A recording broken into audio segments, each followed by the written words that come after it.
Assalamualaikum warahmatullahi wabarakatuh. Perkenalkan, nama saya Ica Parista dari kelompok 1. Pada kesempatan ini saya akan membawakan bagian pendahuluan dari critical book report yang telah kami susun. Pertama-tama mari kita masuk ke bab 1, yaitu bagian pendahuluan. Nah, jadi critical book report ini atau CBR pada dasarnya adalah kegiatan untuk menelaah sebuah buku secara kritis. Jadi tidak hanya merangkum isi bacaannya saja, tetapi juga mengevaluasi, menganalisis, dan menginterpretasikan apa yang menjadi kekuatan dan kelemahannya. Nah, dengan CBR ini kita dilatih untuk membaca lebih dalam, berpikir kritis, serta menyampaikan pendapat secara logis dan tentu saja mengaitkannya dengan kebutuhan keilmuan kita sebagai calon pendidik. Nah, dalam laporan ini kami menelaah 2 buku yang menjadi buku utamanya berjudul Pengembangan Pembelajaran Bahasa dan Sastra Indonesia di SD yang ditulis oleh Dr. Halimatus Sa'diyah bersama tim yang terbit pada tahun 2025.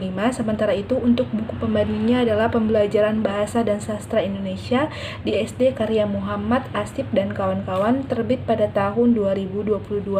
Nah, kedua buku ini sama-sama berbicara tentang pembelajaran bahasa dan sastra di sekolah dasar tetapi dengan fokus yang berbeda. Nah, perbedaan inilah yang akan kami analisis dalam laporan kami. Baik, perkenalkan, nama saya Grace Putri Sigalinding. Saya akan memaparkan ringkasan isi buku utama dan buku pembanding. Untuk buku utama yaitu buku dengan judul Pengembangan Pembelajaran Bahasa dan Sastra Indonesia di SD. Buku ini pada bab 1 terdiri atas beberapa subbab yang dimana pada subbab pertama membahas tentang rasional, bahwa pembelajaran bahasa dan sastra Indonesia di SD tidak hanya mentransfer ilmu tetapi juga membentuk karakter, kreativitas, dan identitas budaya. Untuk sebab yang selanjutnya yaitu bahasa dipandang sebagai alat komunikasi, ekspresi diri sekaligus pelestarian budaya.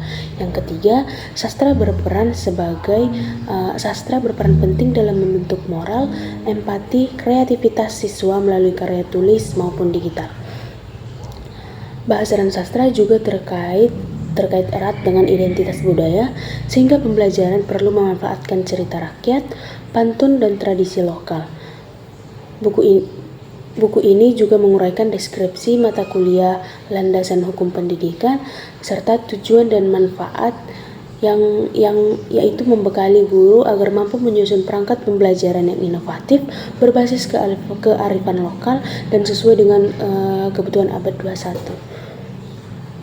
Sedangkan buku kedua yaitu pada buku pembanding yaitu berjudul Hakikat Bahasa dan Pembelajaran Bahasa serta Hakikat Sastra dan Karya Sastra. Pada bab 1 menjelaskan hakikat bahasa, perkembangan bahasa Indonesia, fungsi bahasa, keterampilan bahasa yaitu menyimak, berbicara, membaca, menulis, serta model pembelajaran bahasa seperti problem based learning dan project based learning. Dan pada bab 2 buku ini membahas konsep sastra dan sastra anak, fungsi dan manfaat sastra, karya sastra anak, kriteria pemilihan sastra yang sesuai dengan usia, serta apresiasi sastra baik reseptif maupun ekspresif. Nah, selanjutnya untuk perbandingannya, buku utama lebih aplikatif atau fokus pada pengembangan perangkat ajar yang inovatif berbasis kearifan lokal, terintegrasi literasi baru, serta sesuai dengan regulasi pendidikan atau kurikulum merdeka, revitalisasi bahasa daerah. Sedangkan pada buku pembanding lebih teoritis dan menekankan pada hakikat bahasa dan sastra, fungsi, keterampilan bahasa, serta dasar-dasar apresiasi sastra anak. Jadi kesimpulannya, buku pembanding memberikan fondasi teori, sedangkan buku utama memberikan panduan praktis untuk pengembangan pembelajaran di SD. Jadi sekian yang dapat saya paparkan dari bab 2 laporan CBR kami. Terima kasih. Selanjutnya bab 3, keunggulan buku dan kelemahan buku. Di sini kita akan membahas mengenai keunggulan buku. A. Keterkaitan antar bab buku. Buku pengembangan pembelajaran bahasa dan sastra Indonesia di sekolah dasar ataupun buku utama yang kami gunakan mempunyai kelebihan karena isi setiap bab ini saling terhubung dengan baik. bab 1 tidak hanya membahas mengenai dasar teori bahasa dan sastra, tetapi bab 1 ini juga langsung mengaitkannya dengan pembelajaran di sekolah dasar, seperti fungsi bahasa, peran sastra, identitas budaya, sampai ke aturan dan kebijakan pendidikan. Urutannya juga runtut dari penjelasan umum hingga ke tujuan pembelajaran, sehingga hal ini dapat memudahkan pembaca dalam memahami alur berpikir penulis. Hal ini juga membuat bab-bab berikutnya lebih mudah dipahami karena berkembang secara logis. Sedangkan di dalam buku pembanding yang kami gunakan, buku ini lebih banyak berisi penjelasan tentang teori, meskipun secara sistematis dan lengkap, isinya cenderung lebih deskriptif dan belum banyak menekankan kaitannya dengan kebutuhan nyata di sekolah dasar. Karena itu, buku utama lebih unggul dalam keterpaduan dan relevansi pembahasannya. Selanjutnya, yang B, kemutakhiran antar buku. Buku utama yang kami gunakan juga lebih mutakhir. Isinya tidak hanya membahas tentang teori, tetapi juga mengaitkannya dengan isu pendidikan abad 21, misalnya literasi data, teknologi, manusia, dan juga bahasa. Buku ini juga memasukkan contoh penggunaan media digital seperti e-book, podcast, aplikasi interaktif, sampai ke blog karya siswa. Selain itu, kearifan lokal Sumatera Utara juga diangkat dengan cara modern seperti cerita rakyat Danau Toba, Umpasa Batak, sampai ke pantun Melayu dan dalihan Natolu. Landasannya pun sesuai regulasi terbaru seperti kurikulum merdeka dan program revitalisasi bahasa daerah. Sebaliknya, buku pembanding yang kami gunakan ini lebih menekankan tentang teori klasik bahasa dan sastra. Walaupun penting sebagai dasar, tetapi kurang menyesuaikan dengan perkembangan teknologi dan kebutuhan pendidikan saat ini. Maka dari itu, buku utamalah yang lebih komprehensif dan lebih relevan lagi bagi pembelajaran di sekolah dasar. Perkenalkan, nama saya Sinta Bentari Masih Menjunta. Saya akan menjelaskan bagian 4, yaitu kelemahan buku. Yang pertama, keterkaitan antara bab. Nah, keterkaitan bab antara buku utama dan buku pembanding terdapat beberapa kesamaan dalam membahas tentang pentingnya bahasa dan sastra. Namun, di buku utama lebih fokus pada pengembangan pembelajaran bahasa dan sastra berbasis kearifan lokal, sedangkan buku pembanding lebih berfokus pada konsep bahasa dan sastra secara umum.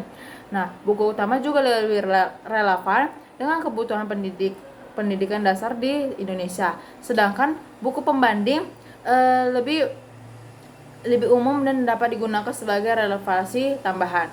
Nah, selanjutnya kemutakhiran buku. Pada buku utama menggunakan referensi lebih kemutakhiran seperti Permendikbudristek nomor 79 tahun 2014 dan pedoman revitalisasi bahasa daerah pada tahun 2022. Nah, hal ini menunjukkan bahwa buku utama lebih relevan dengan kebijakan pendidikan terkini.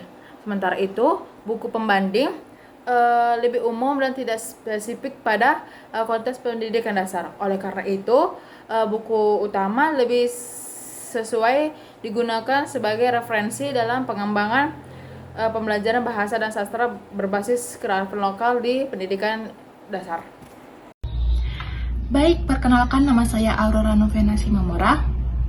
Saya akan menjelaskan tentang materi implikasi. Baik, di sini saya akan membahas tentang implikasi. Nah, yang pertama ada implikasi terhadap teori. Di buku utama lebih menekankan kepada konstruktivisme, humanistik, dan contextual teaching learning atau CTL, sehingga siswa dapat membangun pengetahuannya melalui budaya lokal seperti cerita rakyat, pantun, dan umpasa, sekaligus membentuk karakter, kreativitas, dan juga empati. Pembelajaran menjadi kontekstual, transformatif, serta relevan dengan kehidupan nyata di era digital. Nah, sebaliknya, di buku pembanding lebih pada behaviorisme, kognitivisme, dan multiliterasi dengan fokus latihan yang berulang, serta fokus pada 4 keterampilan dasar bahasa. Nah, pembelajarannya cenderung struktural dan normatif, menekankan pada fondasi bahasa dan apresiasi sastra anak, yang banyak mengintegrasikan budaya, lokal maupun teknologi. Nah, kesimpulannya, buku utama lebih bersifat kreatif dan transformatif, sedangkan buku pembanding lebih struktural dan formatif. Nah, yang kedua, implikasi terhadap pembangunan di Indonesia. Nah, di buku utama berimplikasi pada penguatan sumber daya manusia atau SDM, pelestarian budaya, dan transformasi digital sejalan dengan visi Indonesia Emas 2045, integrasi literasi baru atau literasi data, literasi teknologi, literasi manusia, literasi bahasa, dan juga kearifan lokal mendukung lahirnya generasi unggul, berkarakter, serta adaptif terhadap perubahan. Nah, sedangkan di buku pembanding berperan dalam penguatan fondasi pembangunan, khususnya literasi dasar dan persatuan bangsa. Penekanannya pada keterampilan berbahasa membantu menjawab rendahnya literasi Indonesia sekaligus memperkuat kohesi sosial melalui bahasa sebagai pemersatu. Dengan demikian, buku utama lebih visioner dan inovatif, sedangkan buku pembanding lebih fondasional. Keduanya tetap saling melengkapi, karena literasi dasar menjadi fondasi bagi pengembangan inovasi berbasis budaya dan teknologi. Sekian dan terima kasih. Baik, sampailah kita kepada bab 5 yaitu penutup. Nah, jadi dari hasil telah yang telah kami lakukan bisa disimpulkan bahwa kedua buku sama-sama penting dan saling melengkapi, di mana buku utama lebih menekankan kepada inovasi, kontekstualisasi dengan budaya lokal, serta relevansinya dengan literasi baru dan perkembangan teknologi abad ke-21. Sedangkan buku pembanding lebih menekankan pada fondasi keterampilan berbahasa, pemahaman sastra anak, serta fungsi bahasa dalam memperkuat jati diri bangsa. Dengan kata lain, buku utama bersifat visioner, yaitu mendorong kita melihat pendidikan yang adaptif dan berbasis budaya, sementara buku pembanding memberikan kita dasar yang kokoh dalam penguasaan literasi. Bila dipadukan, keduanya bisa menjadi referensi yang sangat lengkap untuk guru sekolah dasar. Demikianlah yang bisa kami sampaikan kelompok 1 mengenai critical book report yang telah kami susun. Semoga apa yang kami kaji ini bermanfaat, terutama bagi kita semua calon pendidik. Sekian dan terima kasih.